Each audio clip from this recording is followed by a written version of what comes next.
अखन अपने सब सुन रहा छी धर्मेंद्र निर्मलिया के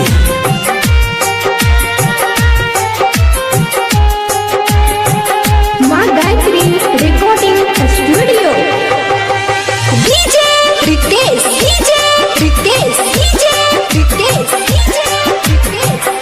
दिल तू लगा बैले फिर से न आई है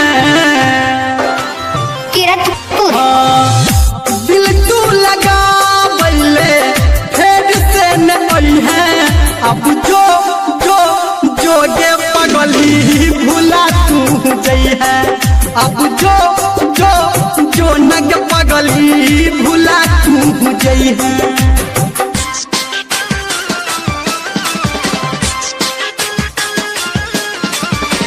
अभी आप सुन रहे हैं सावरिया म्यूजिक।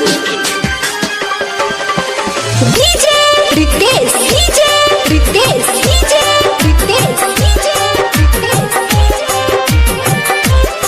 हमरा प्यार के बदला में बोल की तू दलही गे जो दिल है तू हमारा बस ठोकर दलही गे हमरा प्यार के बदला में बोल की तू दलही गे जो दिल है तू हमारा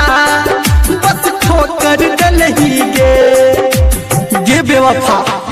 अगर हम जानती हो तो तोरा से कहियो ने दिल हम लगे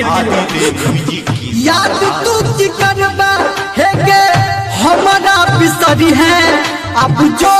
जो जो ये पगली भूला तू गई है अब जो जो जो ये पगली भूला तू गई है।